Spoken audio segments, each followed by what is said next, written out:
Most of the world's great cities have lived through chaotic times. In many cases, it's what has defined them.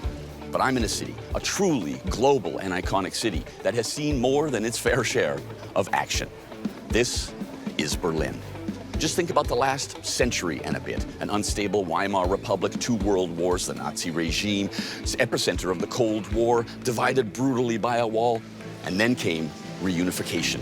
On the rubble of a century of turmoil, youth from East and West met and, in a political vacuum, laid the foundations for something quite extraordinary. I came to Berlin a lot back in the 1990s. This city was unruly, blurred at the edges, ever-shifting. Squat parties in condemned buildings, urban decay all around, bars changing owners and locations in the blink of an eye. Urban life sprouting through every crack, insisting on a new city, on a new future. Things have calmed down and solidified since then. But now, this city faces new threats. Globalization, neoliberalism, developers lurking in the shadows, hopelessly out-of-touch politicians planning highways like it's 1952. But the question is whether Berlin, irreverent, rebellious, resilient Berlin, really is up for another fight. Or has it become a little too complacent? That's what I'm here to find out.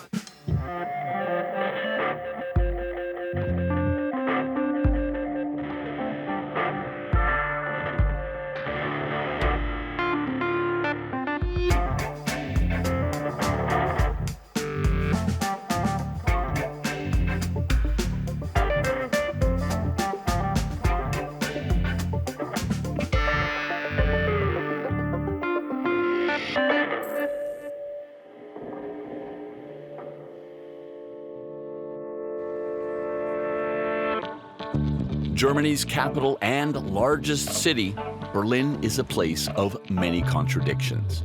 And it's no surprise that it's been the epicenter of many storms and also many celebrations. The last major event, well, the rise and fall of the Berlin Wall. Of course, one of history's most infamous dividers, which had a major impact on the entire world. So, a quick recap. In 1961, almost overnight, construction began. Very suddenly, the wall cuts off West Berlin from East Berlin, separating neighborhoods, families, and, well, the entire city. For the next 28 years, guards, tripwires, mines, and other shameful, lethal defenses deterred most would-be escapees from the communist East to make a run for the cultured cosmopolitan West. The city was reunited at last when the wall came down in 1989. But decades of isolation left deep-rooted urban and social scars and lasting international repercussions. All of this, however, is the genesis of the city's modern urban development. Where are we now, and why did you choose this location? We are in Kreuzberg. It's actually not true, because Kreuzberg starts over there behind that line. Oh, wow. So we are in Mitte still, and Mitte is former East Berlin, and Kreuzberg is just there. So this marks what was formerly the East-West divide. Like many others, Thomas Stellmach moved to Berlin in the early 90s, after the fall of the wall. Born and raised in West Germany, he saw Berlin as a blank slate. An architect and urban planner, he has been both a witness and a participant in the rebuilding of his adoptive city. Look around us here. We are in the very center of Berlin, not far from I think the geographical center of Berlin is like 500 meters from here. Berlin is one of the few cities or capitals in the world that is not at its peak amount of inhabitants now. Berlin had more than 5 million inhabitants. We are now at 3.5. When did it have 5 million? That was just before the Second World War. Oh, really? Wow. Yeah. And, and then the population went down. So there's this space of opportunity because of that, and construction can happen and change can happen. And I think something very similar also happened, again, at the moment of reunification. How do we function now under a capitalist system? Ownership of a building was completely unclear. Who owns that? The person who lived there for decades, or the person who lived there before it became East Germany. Yeah, or the Jewish family who or the were Jewish no longer family there anymore. who's no longer there anymore, or even maybe the Nazis who took it away from the Jewish family also claims ownership because they have a paper, and so on. And that, of course, took decades. That was these 2 decades of absolute freedom, because you could literally just enter a building and say, okay, this is mine now. So if we just look at the last century or so, all of the change and the conflict and the reconstruction, all the things that happened to Berlin in the last century, that could have ended up with a completely different city. Why did it lead to this kind of a cool place, this tolerant city, this island within Germany? Yeah, ironically, me as an urban planner, I have to say largely due to absence of planning and regulation. Okay. So, space of freedom after the reunification, plus the absence of authority, created a vacuum which was filled by creativity, if you want. Okay. And all the people of that generation, all the young people wanted to be in Berlin at a certain point of time. As Germany climbed the rankings of the world's richest countries, the cost of living climbed as well. Yet Berlin somehow remained affordable in comparison to other European capitals. But it could only resist the gentrification wave for so long.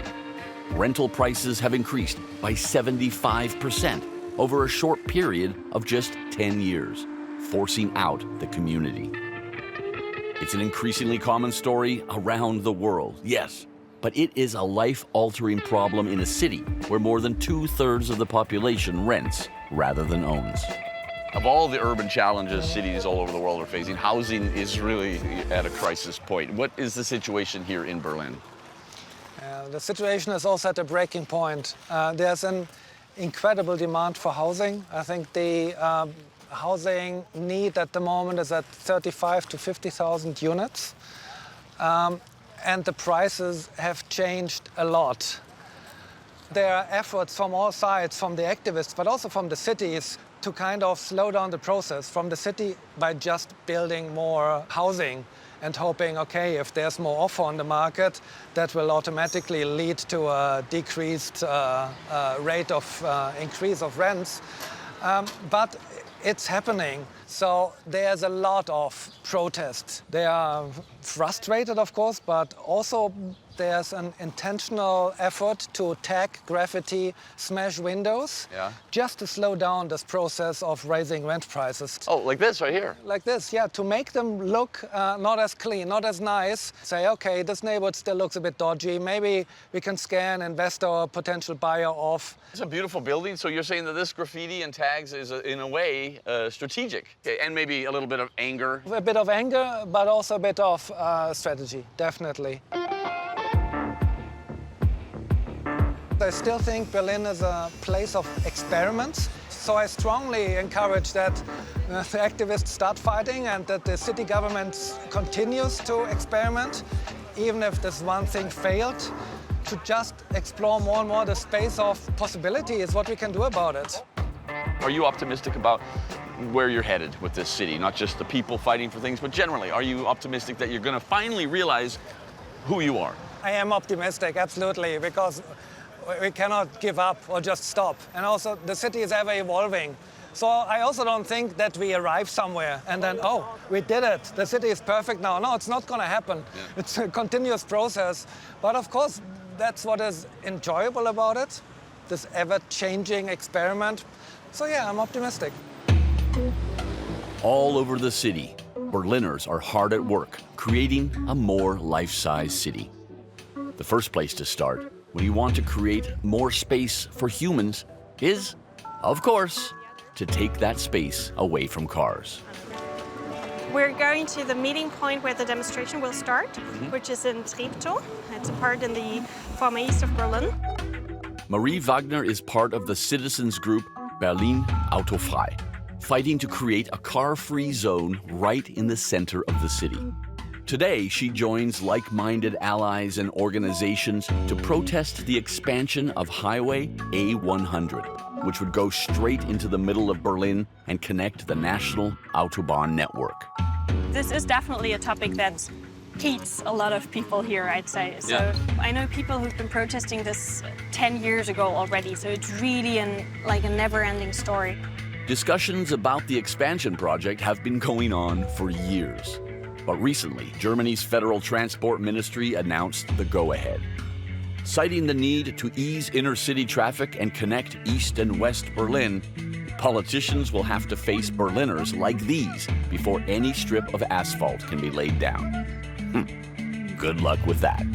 How do you feel about the odds of actually stopping it? For now, I'd say that this A17, like the 17th part where we're today, I don't think it'll ever be constructed. Okay.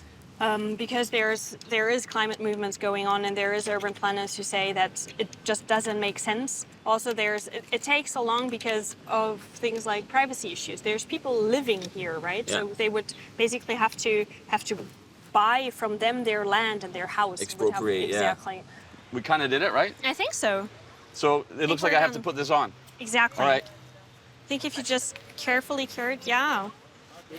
Does that work? I think it's a construction made of wood that takes as much space as a car does, right? Okay. Oh, get in the car. Okay, thank you. There you go. All right. It's good. Quite spacious. Very spacious. Yeah. Leg room.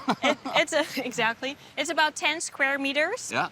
And it is really to make people aware, or to make people see and feel how much space a car takes and how big it is. Deswegen, und wir werden As we're walking past all the police who I believe are here for the demonstration, they're all looking at the wood very suspiciously. Of course, they're doing their jobs. Now they're asking, what's the wood? And she's trying to explain what it is. They're really interested in this demonstration. There's a lot of police out today. So they now have to check whether we have the right to walk with those, which is funny because they say it takes a lot of space, which is exactly why we're here. What's inspiring here is intersectional activism at work. These groups all have different initiatives, but they're all fighting for the same goals: sustainability and climate justice. Marie's group hopes to ban cars inside the city's Ringbahn, a 37.5-kilometer-long circle around the entire Berlin inner city, an area the size of Manhattan.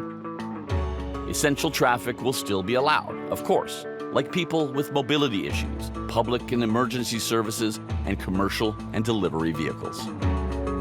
So what was the catalyst for you, personally, to start or to be a part of Car-Free Berlin? In Berlin, like only last year, there were 40 people who died in car accidents, and I mean like people not being in the car. Yeah. So in traffic, it's just not secure, and of course, I mean on a hot day like today, we feel it's not environmental friendly, and just the idea that people who own and drive a car all the time in a city where you have public transport, good public transport, functioning public transport, or you have that they still have the right to decide that they take up the space and that they take up, just that they are always those who decide.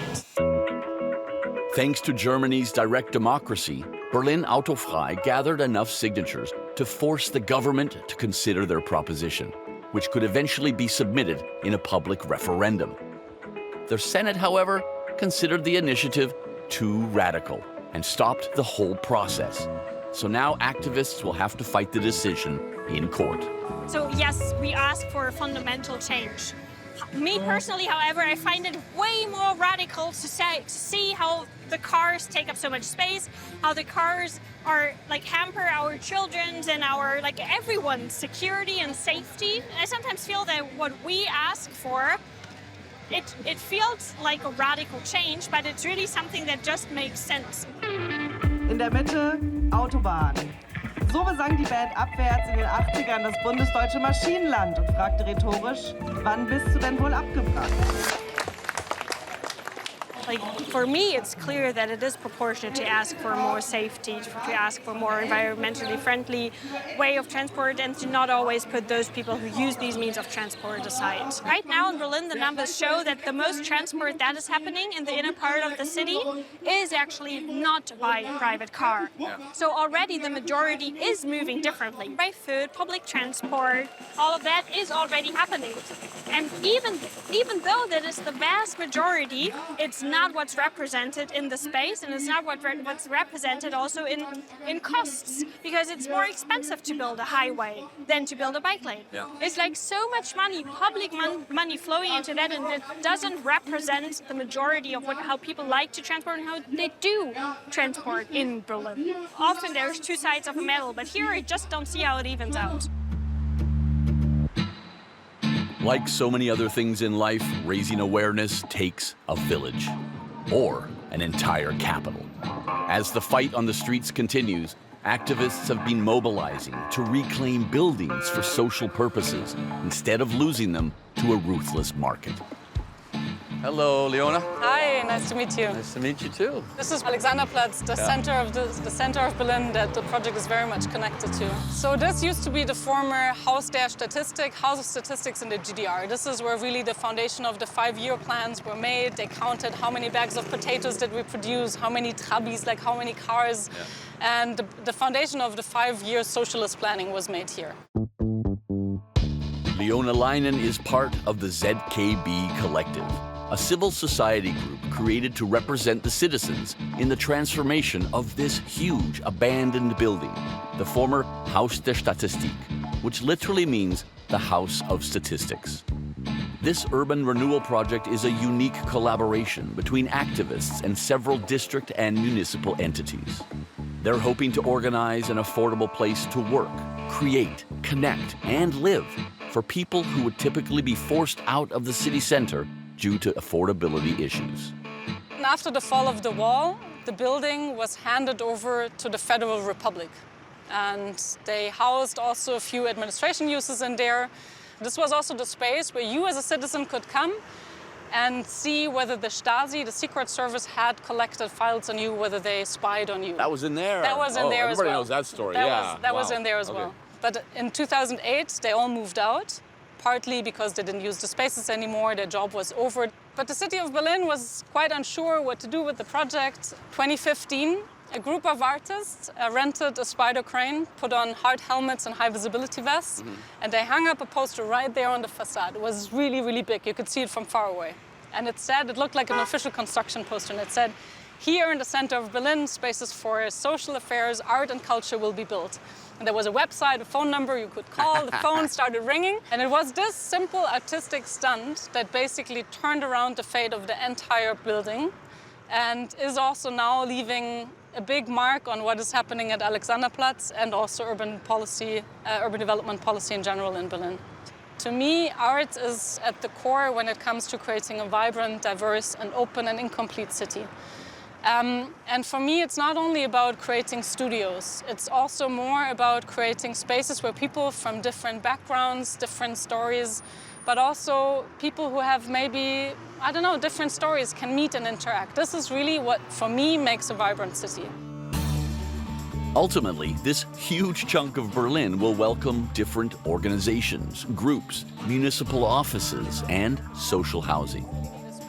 But while they wait for the construction to begin, they have been experimenting with what they call pioneer usage. Over the past 2 years, 50 pioneer users from the art, culture, education, and social fields have occupied the ground floors in order to test the mixed-use concept. So here we are at Material Mafia, and Stella's part of it. Oh, hello, Stella. Nice to meet you. Michael? We are getting materials from filmsteads, factories, leftovers, or galleries, and we are trying to make a circulation of material. We sell all the materials 50 to 70% of price, depending on their conditions. And also, besides that, we are also making workshops and educating people on how to use different materials that they have never heard before. Wood workshops for women, a bike shop that only uses recycled parts, a company that turns plastic waste into jewelry, and surfboards, a group that experiments with fungi as construction material. There is also a pop-up artists' studio to host Ukrainian refugees where they can showcase their work and meet the locals. And here you have also a bigger player, Stadtmission. Hi, this is Michael. I'm Sophie. Nice to meet you. We have up to 200 guests per day, which are in need for clothes, and that's why we are collecting the donations, but we get a lot more than we need. Okay. And these textiles we are trying to give out to the people in the city for upcycling and designing. This is our workshop area, giving the workshop every week. And this is another pretty nice upcycling technique. You just need a shirt, a t-shirt, and some scissors. And then you cut out the collar and the sleeves also. And you cut some stripes in the hem, in the front and the back side. And then you just knot your stripes together, in front and the back. Yeah. And then you have your shopping bag. That's super simple too. Oh, I love that. Yeah. Oh, Yeah, so that's cool. what we are showing here in the workshop. It is always important to have spaces for creativity and social activities. But the House of Statistics will also tackle one of the city's most immediate and urgent issues: housing. About 300 apartment units will be built here, half social housing, the other half listed well below market price. This is where the affordable housing blocks will be built. Spitting distance from Alexanderplatz, Yes. right? Throughout Berlin, we're seeing, people fighting against the city. Oh, we have to build something here. You get a year, maybe you can renew it for another. We don't know. So you're saying here is they're really making a statement. I think that's impressive. This is really a statement to turn around the urban development policies that for years have been sort of pulling Berlin into a direction where rents have become less and less affordable. And so right here in the center of the city, there is now a statement that the city can make. It's a drop in the ocean, but yet it's a statement: 50,000 square meters existing structure plus 65,000 in new construction, where we can sort of pursue a different path of urban development. Creative solutions are the only way forward as housing demands continue to increase. As a global hotspot right in the heart of Europe, Berlin has seen its fair share of immigration and immigration, and it is still a magnet for people all over the world. Today, more than 30% of its inhabitants have a migration background, meaning that they, or at least one of their parents, were born without German nationality. The city is also home to the largest Turkish community outside of Turkey. The district of Kreuzberg is many things to many people. It is an integral part of the identity of this city. It was also here that back in the 1960s, the first wave of guest workers landed in Berlin. This was a neighborhood back then that was squeezed up against the Berlin Wall. It was low income and considered unattractive to Berliners. But then came this explosion of culture and color. The guest workers became immigrants, and then they became citizens. There she is. Hey, hi. Idil, how you doing? I'm doing fine. This is actually the place where migration from Turkey started. People came here. There were no toilets in the flats. They had it like outside, and nobody wanted to live here actually. Right. So it was cheap, and people came and settled here. And what they did out of this district is just amazing. This is what Turkish migration did to this district. Idil Baydar is a comedian and actor, born in Germany to Turkish parents who immigrated in the 1970s. They were part of a German-Turkish deal that allowed for guest workers to help rebuild the country in a booming post-war economy. Around 650,000 Turks arrived here between the early 1960s and 1973, working in factories and repairing infrastructure. But as they rebuilt the city, they also built their lives here. They extended their families and built communities. They made friends and launched businesses. Why are we still having conversations in Berlin and in other cities in Europe about immigration? Like, when does that stop and it just becomes a normal part of daily life? As a second, third, fourth generation, born and grew up actually here, we're asking the same questions like, when does it stop? Do you get some kind of a stamp that you integrated now? So Germany has this task to make us Germans, which is kind of impossible. So I think they kind of are comfortable with, we are never going to get integrated and we are never going to get German. And so we come, of course, to the kind of narration that they had, that we're criminals, we're violent, we don't have jobs, and on the other hand, we take jobs. So this is kind of a, funny thing too, because actually those kind of narratives don't hold grip of what is actually happening over here. People own houses, they own their stores. They worked so many years and decades, and they are successful. We need to look at the accomplishments that migrants added to the city of Berlin, and they did a lot. So Idil decided to change the narrative. She created a fictional character, a young teenager fed up with all the cliches and stereotypes about her culture. Her satire poked fun at Germans, but it also legitimized people with immigrant backgrounds to say, enough is enough. 1 million clicks later on YouTube, she got her own TV show and toured the country. Und die ganze Türkei kommt mit mir. Alle sind da. Das ist Objektstatus. I have the necessity to do it because I was fed up. I used to work in schools.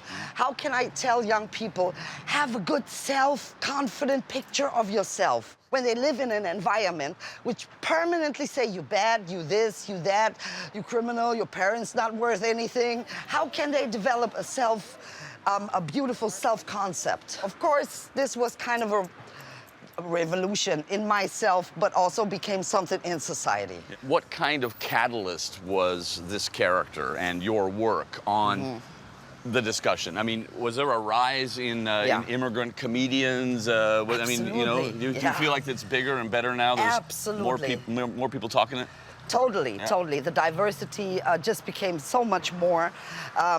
People from all kinds of backgrounds, non-white backgrounds, started to do comedy and to see that as part as, you know, when you grow up in this environment of you were working class and you were a worker and your parents are workers, you never even think of that you could be an artist. Put it this way, you kicked in a door, right? And that door's wide open and other people are walking through it with you. That's gotta be a cool feeling, right?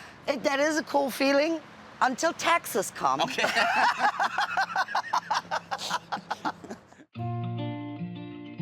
Idil takes me to the Maxim Gorky Theater in the heart of Mitte to meet her friend Shermin Langhoff.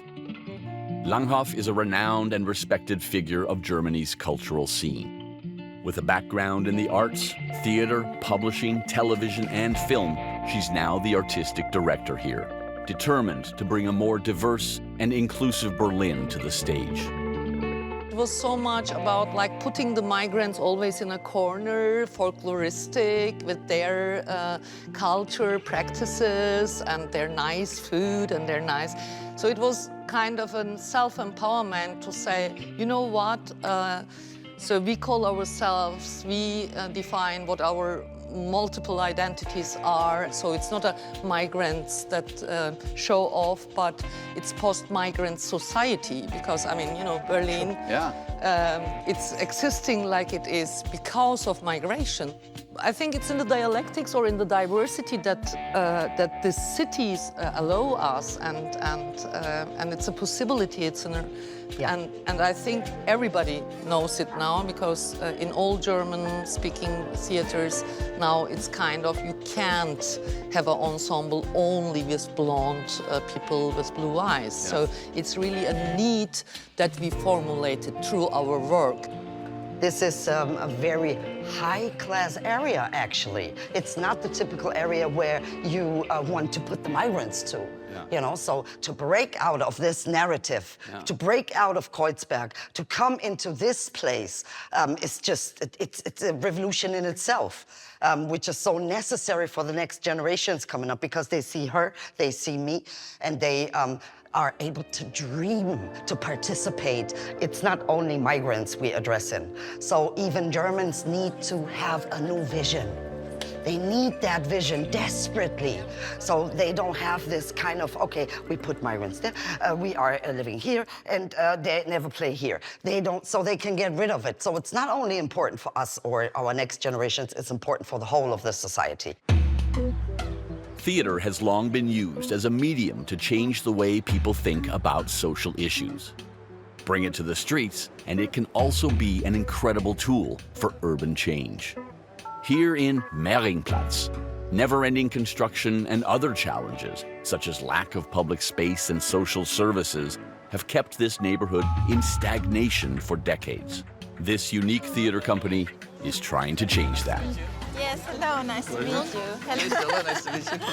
Nice to meet you. Yeah, cool. We were just saying, like, there is so much going on right now. So, Here live many young people and children. It's one of the youngest in the population age places of Berlin, and there are, for example, not enough doctors, or not enough playgrounds, places to play, or simple shops to shop. So many things have closed down. So this has been a suffering, and it is still a struggle for the people here. Nadine Vollmer and Stella Constantinou are from the acclaimed HAU Theater, just a few blocks away from Marienplatz.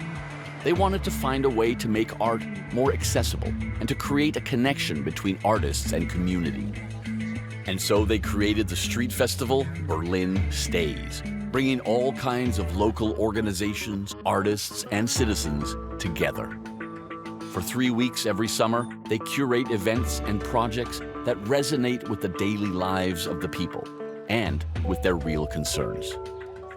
You gotta tell me how a theater gets involved with really a massive urbanism project like this. And the idea is how to open up the theater, be relevant and part of the neighborhood. And for that to happen, these are like the small steps how we started. We started with a party like this in a smaller place, and we started asking people in the neighborhood, people from initiatives, from the music school, what would interest you if we make a party? Why would you come? What would you like to live, to experience in this party? So this kind of curating, which is developing out of dialogue and question and listening and be curious. And also in English, we have this phrase, the urban theater. You know, how people interact in the urban theater. So we literally call it in English a theater, and the lines here are blurred between theater and urbanism, so this is amazing. The festival is a way to reclaim unused urban spaces, to celebrate local life. There's, of course, food and drinks, but also different workshops, Palestinian embroidery, music and theater performances, storytelling sessions, dance parties, and much more. Amongst the many groups who make this event happen are guerrilla architects. This multidisciplinary collective specializes in spatial activism. Here, after consulting the residents, they created a green space for picnics, as the square is still fenced off. Our main topic of interest is a public space. So by each and every of our projects, we explore what does it mean to be in a public space, who owns the public space, who writes the rules, if there are any rules in the public space, and then we'd like to rethink them, just to change the perspective. Or to question them. Why are these rules here? Why can't we have this grass here? Yeah. Here with our body on the side, and we say, okay, we start. We try something out, and then let's see how it works. Let's see if it's something that also other people would like to have and then can stay, or maybe just go. In a way, you're establishing public space. You're telling everybody here, this is legitimate now. You can literally sit here. So maybe it's up to the citizens to start putting out tables and reclaiming it in their own organic way, right? For sure, we are not done here. It's just the beginning. We just saw how much potential is here and the need, and how we really would like to stay and do more projects here. Yes, it's over there on the corner. Yes.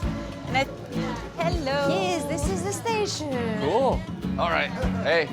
So you are the Michael. I'm the Michael. Nice to meet you. We bring screen printing to the public space. So we built this mobile workshop, and what we do with the collective is that we just try to make screen printing accessible, and by doing so, make it fun. You can have it as a T-shirt, you can have it as a poster, and it's really about it's not also about creating perfect T-shirts, it's about having this talk. Yeah. Amazing. And then we go down and we print on the... Now you can give a bit pressure. I go back? You go back. Yeah. And the moment of truth. You did good. You can see a bit, but that's like the signature, the touch.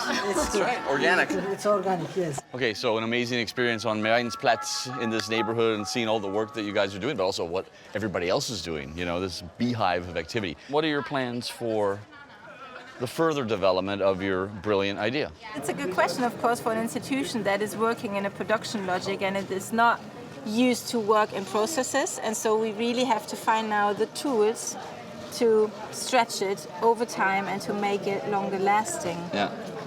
And this is something that we have to find out together with the partners, but we want to go on.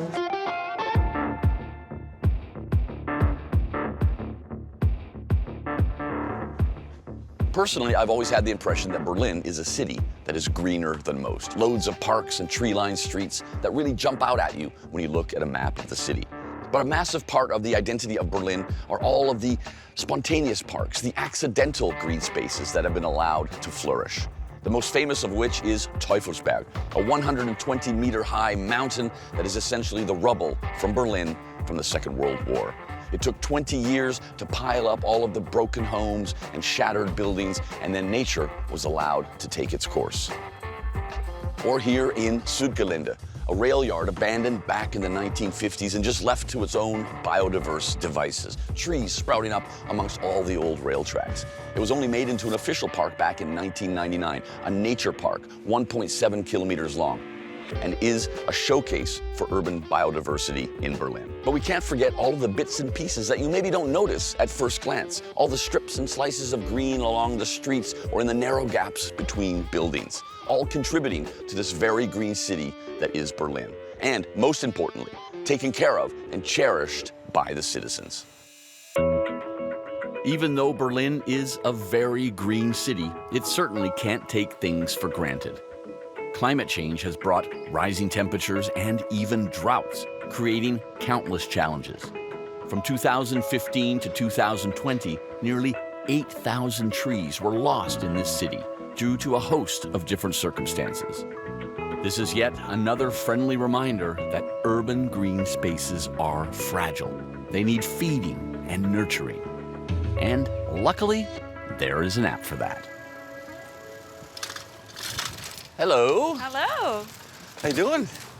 Good, how are you? Good to see you. Good to meet you. Our mission is to look into the potentials of technology and digitalization and to see how we can use it to make Berlin a more greener, sustainable, but also inclusive city, and how we can use this technology and digitalization for the common good, and how we can use it to design a city that everyone can have a good life quality. Ines is in charge of community management at City Lab Berlin, a digital innovation laboratory funded by the city. Their latest project is an open-source, interactive map for citizens to coordinate the watering of public trees all around the city. It's called Gieß den Kiez, which translates to watering the neighborhood. So you found out that there was a lot of data about trees in Berlin, and how did you apply that to an app or to the public good? Yeah, so I think we found out two things. One side, there's this register where all the trees that are growing on public spaces, on the streets, in the parks, and that the city is responsible for. We're in a data set called a Baumkataster, like a register where you can get all the trees with information about the type, like the species, how old the tree is, how much water the tree actually needs. And on the other side, we realized that Berlin has a more and more growing problem with droughts in summer. Because of climate change, we have more and more dry seasons. The groundwater is not as high anymore as it was in the past, and trees are struggling. They're really struggling. And actually, it's the responsibility of the city to take care of the trees, but because climate change is running so quickly, they can't do it anymore. They increase the budget, but they don't have the manpower to take care of all the trees. And that's where citizens can become active by themselves and water the tree and can mark it in the map that they watered the tree. So the city, but also other citizens know that someone is taking care of this tree. The app is easy to use. There are more than 800,000 trees. Click on any one of them and the app tells you how much water it needs, when someone last tended to it, and the last time it rained. Then you enter the amount of water you gave it and the info is updated. It's that simple. Okay, so this is the app. Here you can see a map of Berlin. We are somewhere here. This street is called Muggelstraße. We can now click, for example, on the tree next to us. Yeah, so see, This is only 13 years old and it needs much more water. Okay, so this is one we could water, you and me. Yeah, and this is a linde, the typical tree that is growing here in Berlin. And here you can see how much water it got through rain over the last 30 days. And today it was 36 degrees, so these are really the hot days where the trees are really thirsty and need support. Where do we get the water? At the pump. At the pump. All right, let's go. Pumps for drinking and firefighting have been installed in Berlin since the end of the 14th century. They varied in form and numbers throughout history. There are still over 2,000 hand-operated water pumps all over the city that citizens are free to use. The iconic green cast iron pumps, like the one we're using today, date from the mid-1800s. Now, this does not look like new infrastructure. Can you tell me about these pumps? These are awesome. Yeah, these pumps have been here for a long, long time, and you can also find them in our app. So if you found a tree that you want to support, and then you're looking for, okay, where can I get the water now? You can also have a look into the app and find the next public pump that you could use. Cool. Are you ready? Yes. Yeah, it's hard. You have to pump for a while.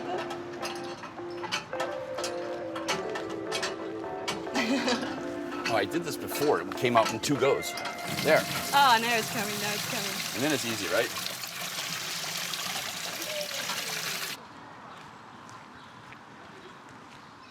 Gently all around the tree, I guess. Yeah, you gently do it all over the tree.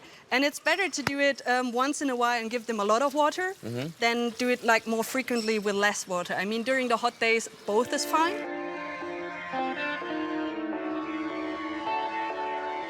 We gave 20 liters of water to this 13-year-old Linde tree. We got to tell somebody about it, don't we? Yeah, so you can either log in and tell and like register on the app like, hey, I gave just 20 liters to this tree. The other way how you can do it, if this is a tree, for example, in front of your house and it's your beloved tree and you always want to take care of it, you can adopt the tree on the app. Okay. And then it's like on long term, like your little tree and your little project. The app has over 2,000 users and recently hit the 1 million gallons of water mark. Most users take care of a couple of trees, but there are some who tend their entire kiez, which is the classic Berlin slang for neighborhood. Inez is taking me to meet Annie, who along with her neighbors not only waters more than 100 trees, but has also re-greened their kiez with native plants and flowers. Hi. Yes. Hi, Annie. Hi, Michael. Hi. Hi. Look at that. 500 liters. And that's empty. So we've got to fill this up, and we do that about once a week. We have a troop of people, about 10 people. Try it now. And then you chew to the right, righty-tighty. There you go.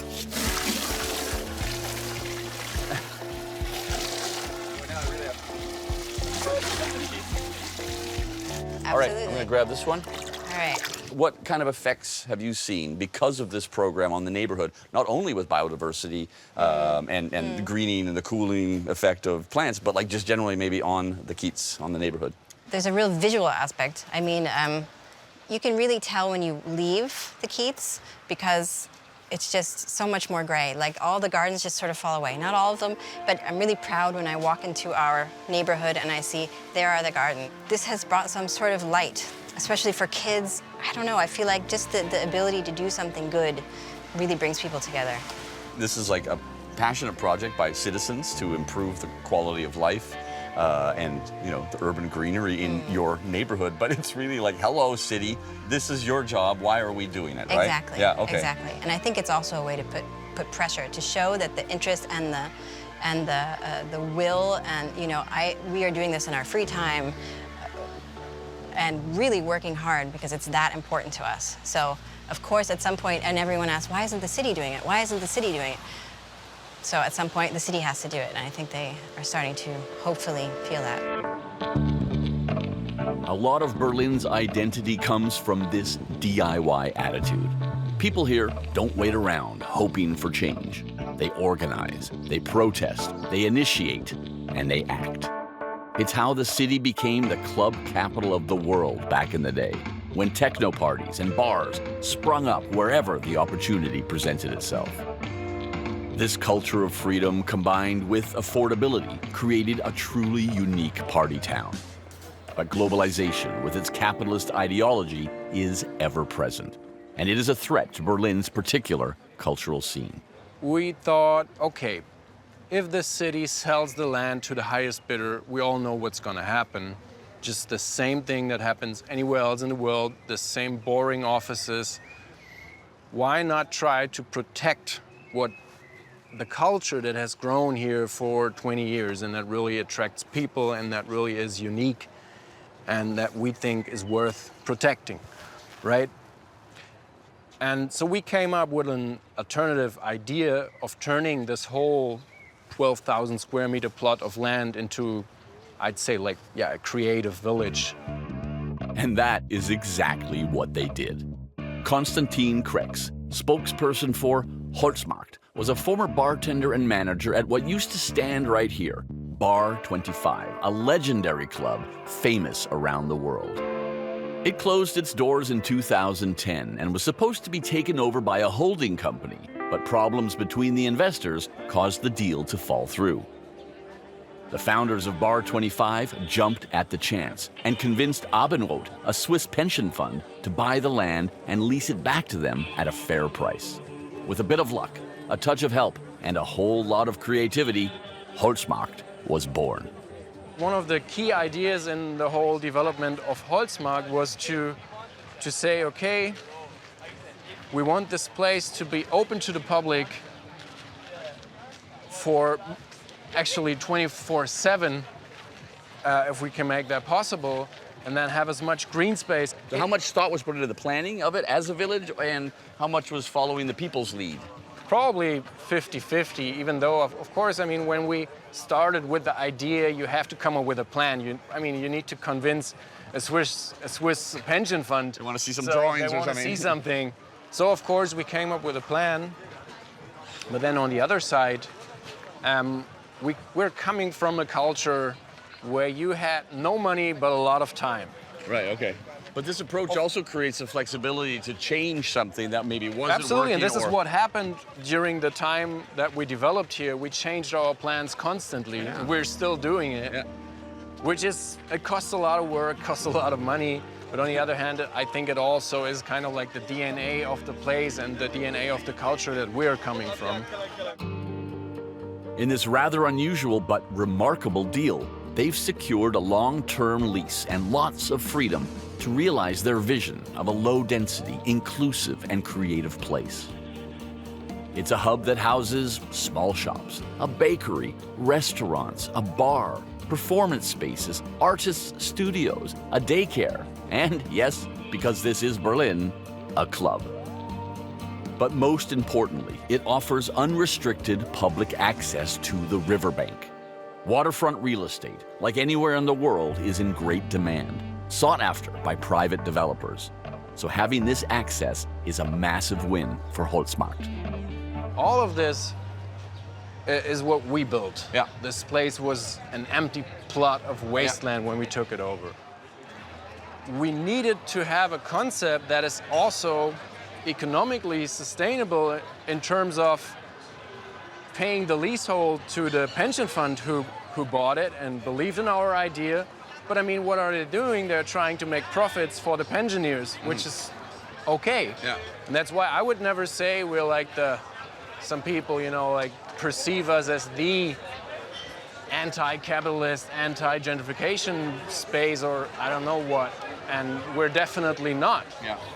We are just trying to find a way in between things, and that's our approach. Cool.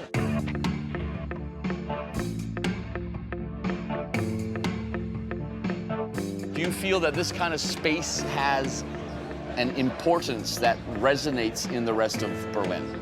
This approach that we are trying here could be a role model for other places. It could be. I don't want to say it's perfect and all that. It's just one approach.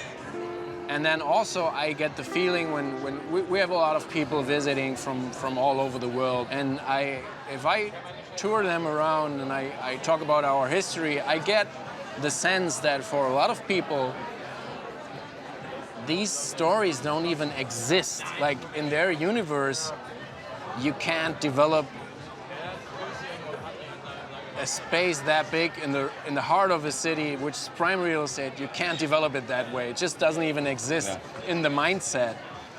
And that always gives me the feeling, okay, it's okay what we're doing, you know, it's kind of okay. Yeah.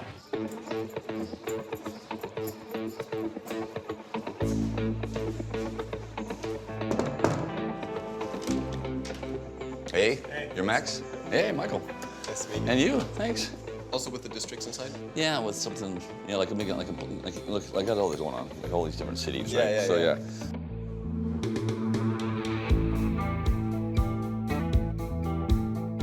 So I have my districts in Berlin, my neighborhoods, my Kiez, places I've been going for many, many years that mean a lot to me. And I was sitting there today thinking, what am I going to get done on this map?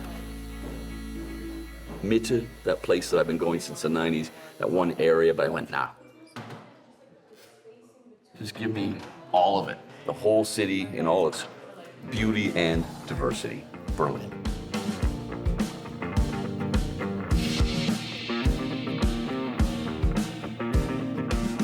Berlin is freestyle, it's activism, it's citizens demanding the urban change that they expect and deserve.